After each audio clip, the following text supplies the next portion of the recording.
What's up, everybody, and welcome to the 90s First Podcasting Network. My name is Mike, and alongside my co-host Joe, we take a look at some 90s content that we just can't stop watching. Join us on our flagship show, the 90s First Show. We look at some 90s content that Joe and I are watching, as well as some current stuff, and we end it with a 90s trivia contest. Or join us on Test Your Might, a video game debate show where we battle it out on the current news. Joe hosts as our good buddy Cicero and I try to get the high ground and go 1000 IQ against each other. If you would like to connect with us, we are on Twitter, Instagram, and Facebook at the 90s First. And finally, if you would like to support us monetarily, we have a Patreon. Head on over to patreon.com/the90sfirst to show general support for as little as $1 a month. So whether you're listening to the 90s First Show or Test Your Might, Joe and I would like to thank you from the bottom of our hearts. We hope that you have a blessed day. What's up, everybody, and welcome back finally to the 90s First Show. This is where we talk about 90s content that me and my co-host, Jelly, have been... Yeah, that's you. 90s content that we've been watching, reading, playing, whatever, as well as some current stuff. And then we have a segment later called The 90s Now, where we talk about a 90s property that has been brought to the current era. Jelly, before we get started, a little bit of housekeeping. If you would like to follow us on social media, hit us up at the 90s First on everything. It is down below in our display, as well as we'll have links in the show notes. And also, if you would like to support us monetarily, go ahead and check out on our Patreon. It's just general support right now, so it's completely not necessary. But if you would like to support what we're doing, go ahead and check it out. A link will be down in the description. And I thought I had one more thing. Oh, yes. Leave us a review, please. We're trying to grow, get into the algorithm, get higher up on the list of people's recommended shows. So please, if you're on iTunes, please leave us a review on Apple Podcasts. If you're on Google, leave us a review there. Rating, Spotify rating as well. We would greatly appreciate it, just so that we can start growing this podcast even more. It would mean a bunch, everyone. Yeah, it would mean a tremendous amount. And as always, we are around every week filming Test Your Might, which is our video game debate show that releases every Tuesday. So please stay tuned for all of those. We are every week with our good buddy Cicero Holmes on that one. So Jelly, you ready to get started on some 90s stuff? We watched the same thing. We decided to watch the same thing and discuss because let me give our listeners a precursor. Let me give our listeners a little precursor. There's a clue behind them.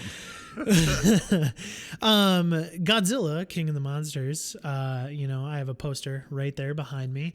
And there was a 90s version of Godzilla that we have had several arguments about. That one of us has the right opinion and one of us has the wrong opinion. If it's good or not. You'll find out who is who.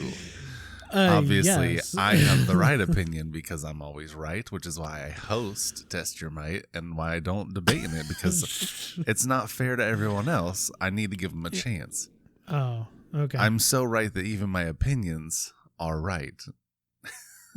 You're so right that even your opinions are right. That's not how opinions work, my friend. That's exactly how they work for the person with the opinion. Just ask anyone out there if they think their opinion is right. They'll agree with me. All right. So, of course, listeners, we are talking about Godzilla from 1998, which was kind of a reimagining of the popular kaiju. And basically, it's a giant reptilian monster surfaces, leaving destruction in its wake as it strides into New York City. To stop it, just like Godzilla to me. Yep. To stop it, an earthworm scientist, his reporter ex-girlfriend, and other unlikely heroes team up to save their city. Cameraman in the front. So, Jelly, I guess the question is, why do you think this is the best Godzilla film? Let's get your opinion on it. Because they're willing to make fun of themselves in it. It's like Thor Ragnarok.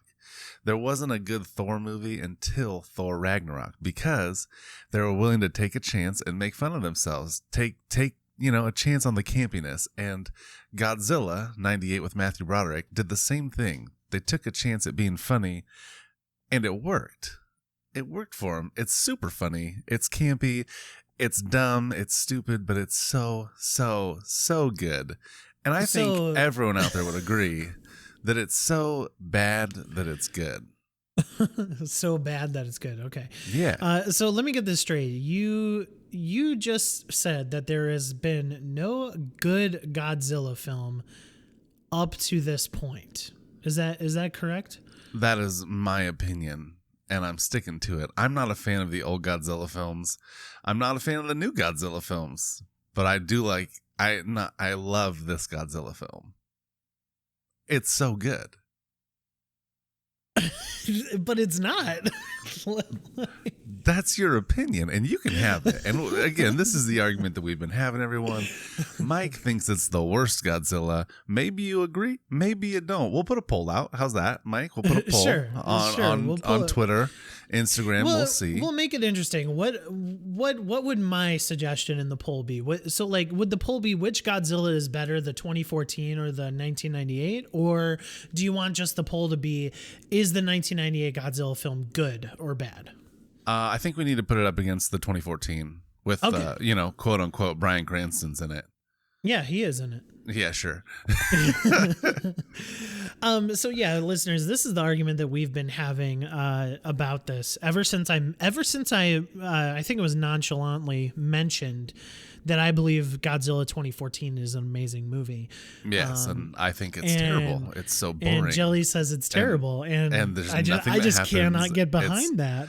Overrated, overhyped. I disliked every bit of it. I didn't like the filming. I didn't like the story, the plot. Nothing about that movie, in my opinion, was fun. And Godzilla's supposed to be fun. You know what's fun? It was the 98 Godzilla with Matthew Broderick. Yeah, but Godzilla, his reporter girlfriend, and a cameraman take down a monster. Godzilla is also supposed to be somewhat of a hero kaiju as well. And the 1998 version, he's literally just a monster that invades New York City, right? Yeah, maybe we haven't seen him come to fruition into his hero. We got to see the monster Godzilla. Yeah. Also, what's up with these egg things? What's up with these baby Godzillas? Asexual. They can procreate on their own. Never in Godzilla lore has he had like a bajillion eggs. I mean, I believe he has a son. Because it was a girl when it had the eggs. Oh, yeah. And then it became a boy to fertilize the eggs. And, we don't know what it is now because it's asexual. It can just switch willy-nilly between them. This is what I don't get, is you are describing the most outlandish Godzilla film ever. No, this happens in real life. That's what, see, people don't understand that this is a thing that happens in the real world. Animals can go from one sex to another when nature deems it necessary. They can actually switch. So Godzilla didn't have a mate, bro. So what happens? Because he's the king of all monsters. He doesn't need a mate. Godzilla becomes its own mate. And it inseminates its own eggs. And voila, we've got fertilized eggs. Bam. Little baby Godzillas. And you know what? At the end, what do we get? A teaser. Maybe there's a reboot that's going to happen. We never know, right? This could be a new 90s now. We do know. This will never be explored again. Godzilla 2014 started the true Godzilla. Where do you think that Godzilla came from, bro? The egg. What's up? We could get into deep Godzilla lore because that's not what happened. You don't know that. There's no proof saying it didn't come from the egg. Whatever. Anyway, so again, this stars Matthew Broderick as you might recognize the scientist, him from the right? Producers or Lion King or Ferris Bueller's Day Off. Oh, he was in that. Just kidding. Yeah, maybe just a little bit. Sorry, this is a 90s podcast. We can't mention 80s stuff. But yeah, anyway, this is if anything, it's an interesting watch. It's not a good Godzilla film. It's a great one. You're right. But it's interesting. Thanks for opening that door for me. It does have the comedy. I would agree with that. It's pretty outlandishly funny, I would say. Yeah, there we go. Yeah, but I mean, the CG didn't really back it up, you know. It was the 90s, bro. What do you expect? It's not 2014 here. It's not 2021 like we're in now. Like, come on. They didn't have the They had some ability to do decent super good CG stuff. back then, though. That's a stretch. That's I mean, a look stretch. at the Star Wars films, right? 99, first Star Wars. And that was one of the best companies in the world. Lucasfilm. For CG. Innovation extraordinaire. I mean, they did more practical effects in the Star Wars films. Not in the 99 and 2000s. You need to rewatch them, my friend. I should rewatch them. It's been a while. It's been a minute. I mean, anyone listening, please don't watch them. Just watch the originals. Just watch the original trilogy, and then don't watch the sequel trilogy either. Yeah, just give up after that, because maybe The Force Awakens for some like good warm blanket feelings as a Star Wars fan, and then just go to Mandalorian. Yeah, that's all you need to do. Perfect. I can get on board with that. We're on the same page. All right, listeners. So, like, Jelly, if you had to rate this Godzilla film, is it a 5 out of 5 for you? Yeah. I went to theaters opening day. I stood in line for hours. I was on the news in line. I got interviewed. I was so excited. There's a lot of nostalgia, obviously, behind my rating, but I love this movie. I had it on VHS. I burnt out that copy watching it. I had to get a new copy on VHS. I had it on DVD. Now I own a digital version. I like this film. I know a lot of people disagree with me. A lot of people think it's terrible. It's the worst ever. They're entitled to their opinions. They're wrong. That's fine. But hey, maybe they'll give it a rewatch after listening to this and see it for what it is. And that is a fun film, not a Godzilla film that they're expecting. Well, we want Godzilla films. That's at least me. Good thing we got Godzilla in this one, right? It is a Godzilla film. So, listeners, let us know what you think. We'll put a poll out as well. Actually, you might. I will put the poll out when this episode is released. We'll run it for a couple days, see what you guys say. I would give this a 1 out of 5. It is. I don't. A 1. Yeah, as far as the pantheon of Godzilla films, you know, a 1. And, yeah, a 1. I would give not this even a 1.5, not a 2. Sure. It's I'll give it a funny. 1.5. Come on, I'll give it a 1.5. It's so funny. It's such a funny, it might be fun funny, movie. but I'm a Godzilla fan. I have a freaking poster on the wall here. Like, yeah, Godzilla like one of the worst not Godzilla movies be, ever. That's the worst one. Even this one is this one is better than 1998. That one is worse. That one's worse than 2014, and 2014 is not even better than 98. It is worse than 2014, and 2014 is arguably the best Godzilla film of all time. Ew. I'm sorry if you agree with him. You may be right, but no, you're wrong in my brain, right. And forever will be. We gotta move on. Jelly, what have you been watching recently? Just like current stuff, anything that you wanna talk about? Oh, I'm back on the Avatar, not the Last Airbender, because I've watched that enough. This time, Legend of Korra. So I've watched Legend of Korra up to season 3 when it was airing, and then the 4th season hadn't come out yet, so I waited, and then it disappeared, and I couldn't watch it, and I didn't have Nickelodeon. I couldn't find it, and it was on no streaming services. And now they finally offered it on Netflix. So I've been, I just rewatched all of the stuff I've already seen before, which was a fun watch again. And now I'm finally to new content. I just started season 4 after, if you haven't seen it, spoiler. There you go. You had time. After Korra's fall, fall from her height into the rebuilding of her as the Avatar, and just met Toph. So I'm stoked that Toph's in it still. But yeah, I'm excited to see where it goes. I'm excited to finish it. Other than that, a few other things I think we'll bring up on the next episode. So I don't want to give any spoilers to that, but yeah, I've been ingesting a lot of Korra lately. I really enjoy Legend of Korra. It was a fun watch. Definitely doesn't. To me, I don't think it comes close to The Last Airbender, because I regard The Last Airbender like super high. Like, yeah, it like is. this, like The Last Airbender is a show that adults can watch and thoroughly enjoy.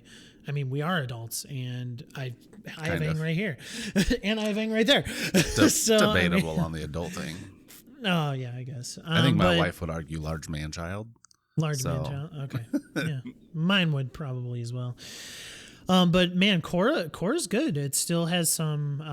It still has a lot of the spirit of Last Airbender in it. Yeah, a lot of the notes ring through. Really, yeah, that really make it pretty cool.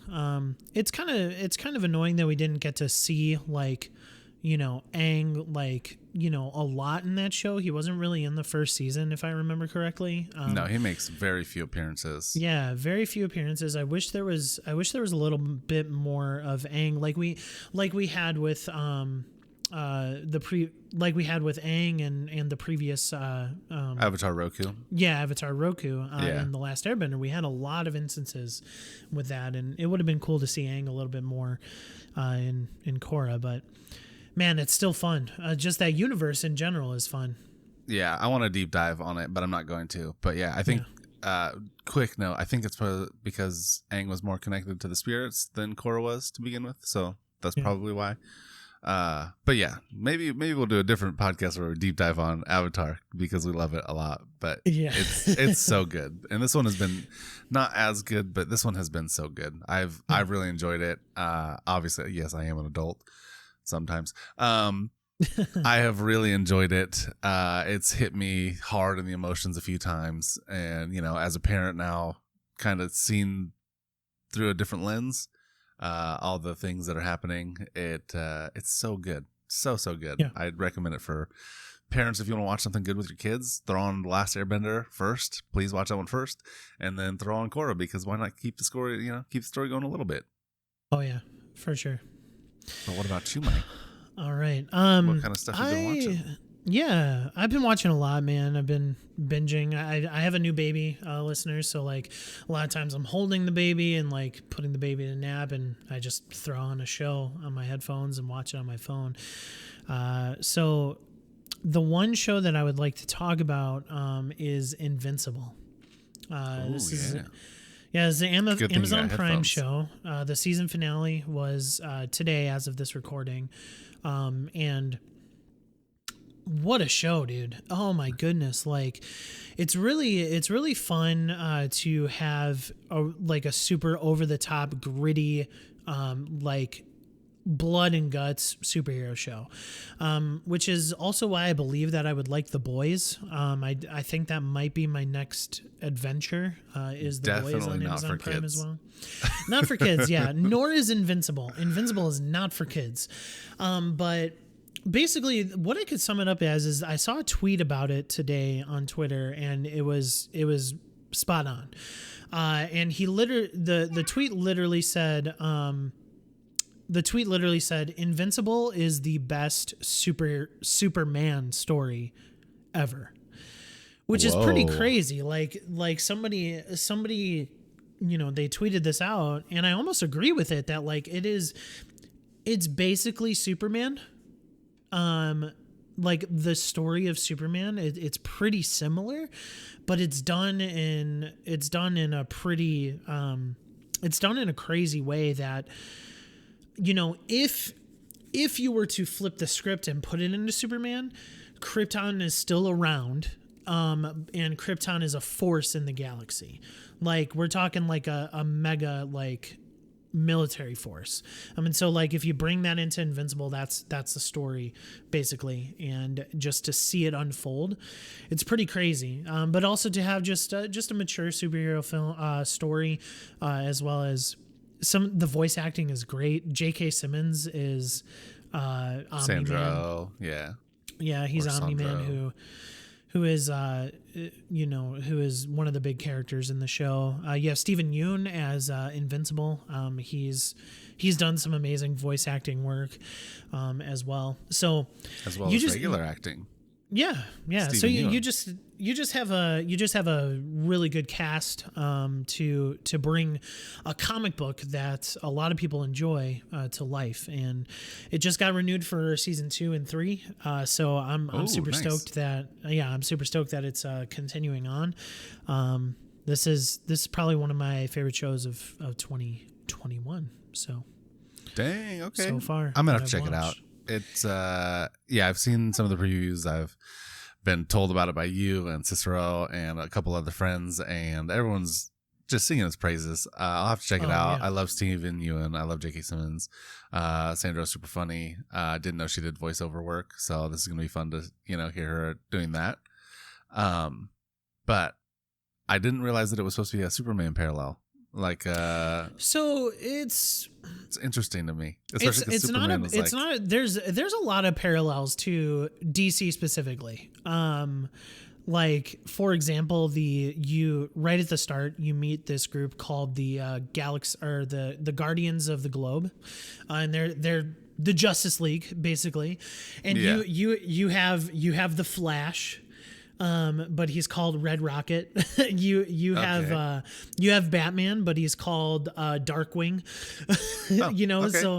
You have Wonder Woman, but she's called Warrior Woman, something like that. It's like legitimately.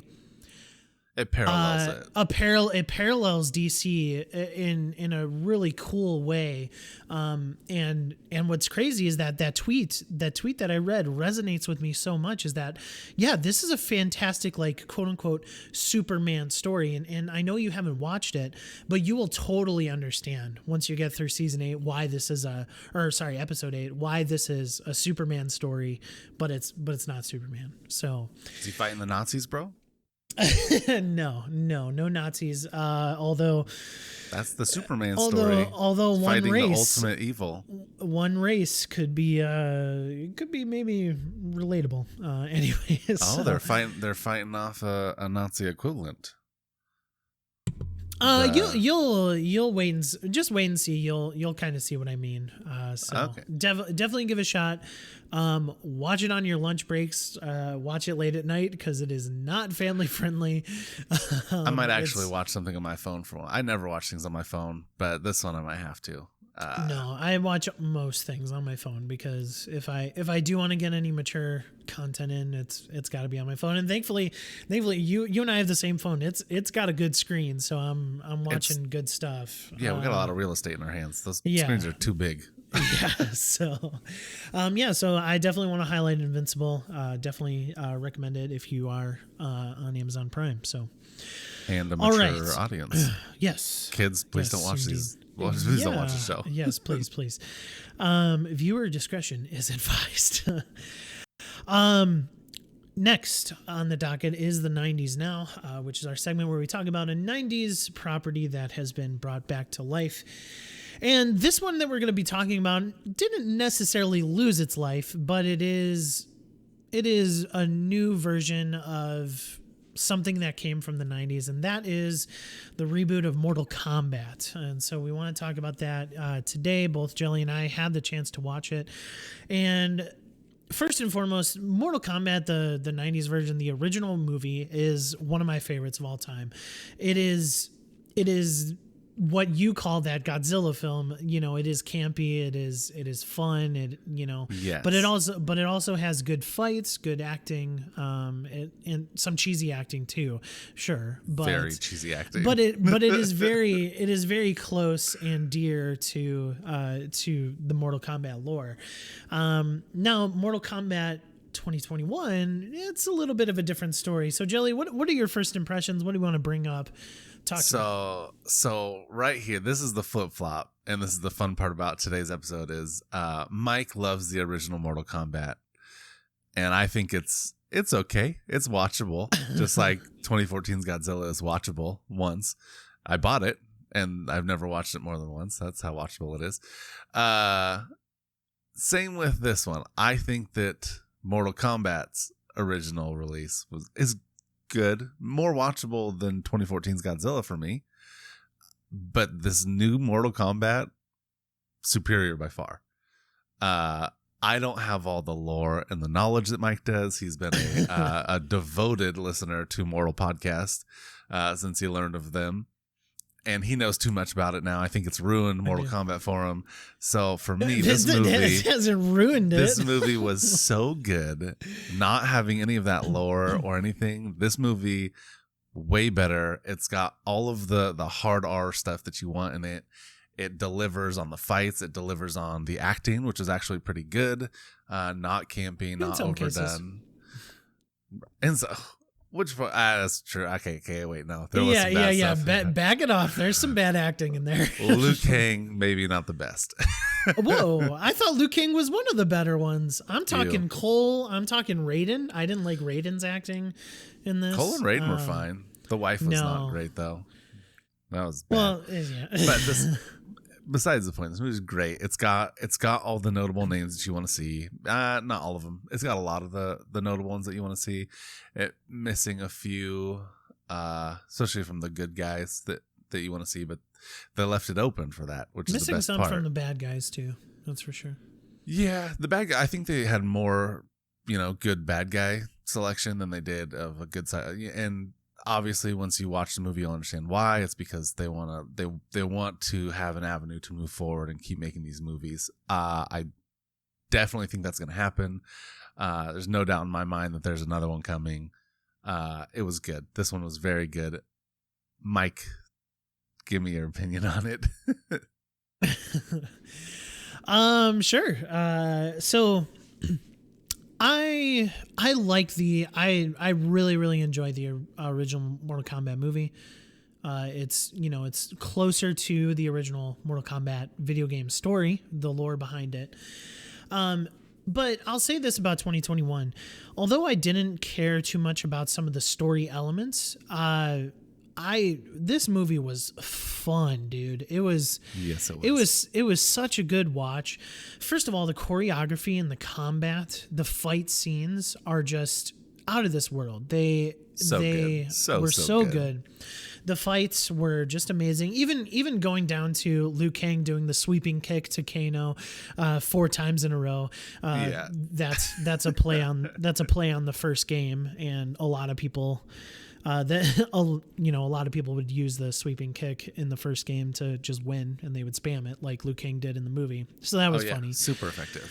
Yeah, super effective. But the attention to detail that this Mortal Kombat gives is even better than the original from the 90s. Like you see images of Shao Kahn, you see images of Goro before you actually meet Goro in the film. You see when Sub-Zero is fighting Jax, Sub-Zero's ice punch button combination in the original Mortal Kombat is spray painted on a wall behind the fight. It says down, right, low punch. You see, like, that's in the movie. I didn't even notice that. Yeah, it's so cool. The attention to detail with the fatalities as well. Like, Liu Kang's fatality is the original fatality that he had from some of the original games. Sonya Blade's is the same too, where she, does her like power from her wrists or whatever, and it guts the middle in just a circle, and you see the spine. Yeah, I noticed that. I thought that was cool. Yeah, so just you see Scorpion's fatality at the end of the movie where he fire breathes on somebody.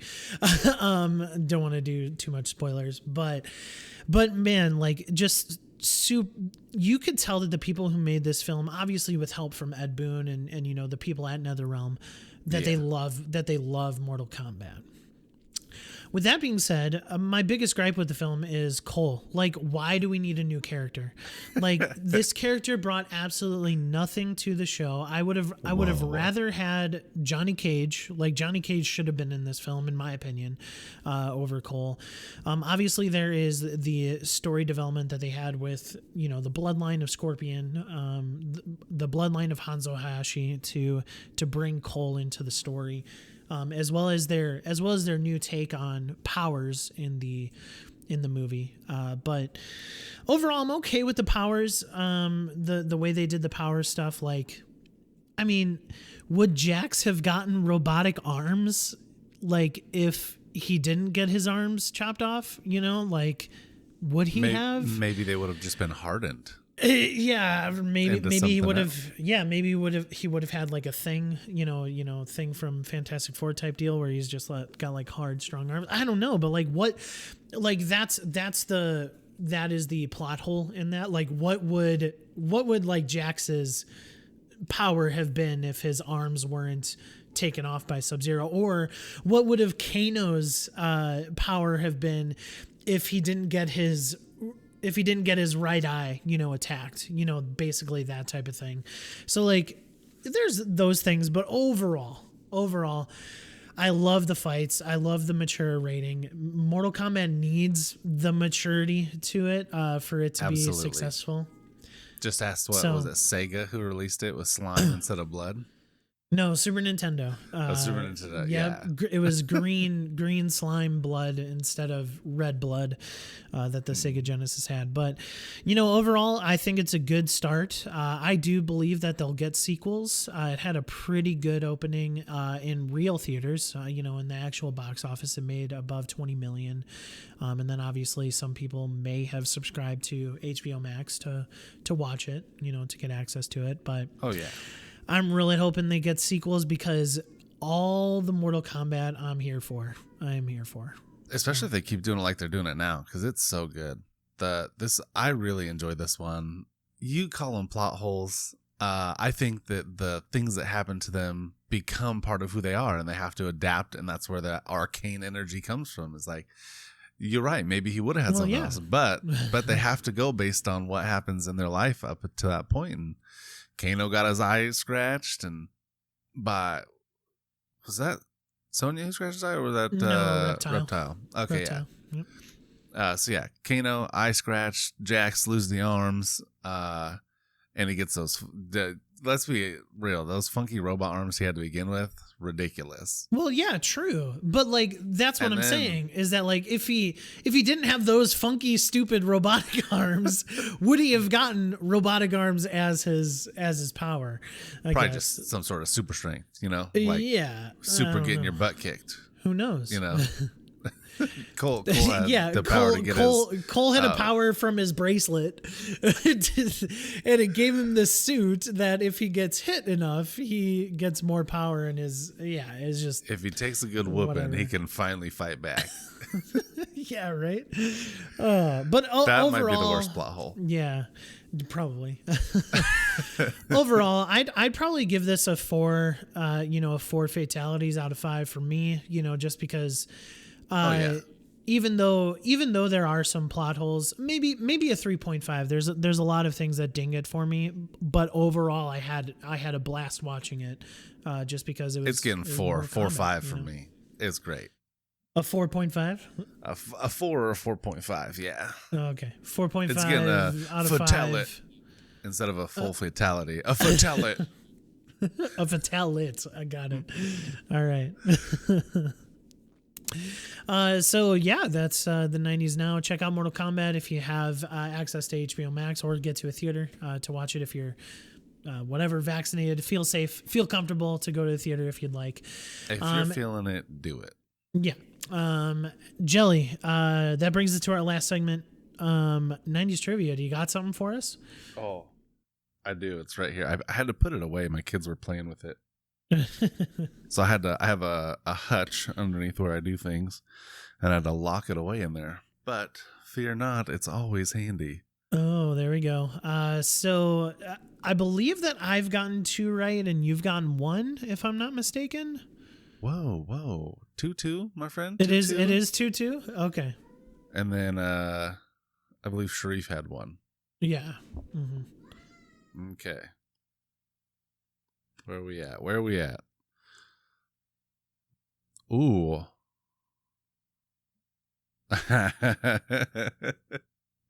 All right. What's the question? I know the answer. Here it is. I come. Wait. You knew? Did you look at the answer? I'm just reading it.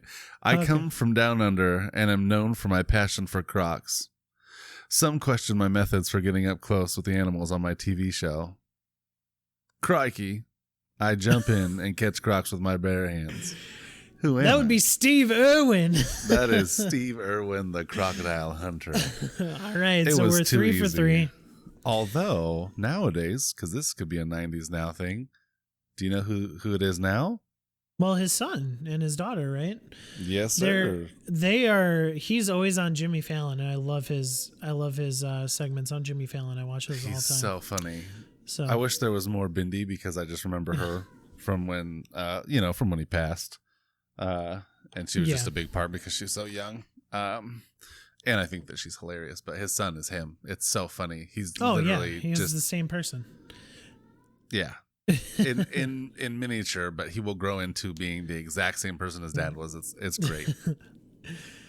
All right, listeners. Well, that was 90s trivia. Hey, this was another episode of the 90s First Show. Make sure once again to follow us on all of our socials at the 90s First. Connect with us. Leave a review. Let us know how we're doing. Let us know if you like the show. Just keep on coming at us with new ideas, anything that you'd like. You can also email us at the 90s First at the 90s First Podcast at gmail.com. We'll have that down in the description below as well. For Jelly, my name's Mike. This has been the 90s First Show, and we'll see you later. Bye, everyone. Cowabunga, dudes! That's radical.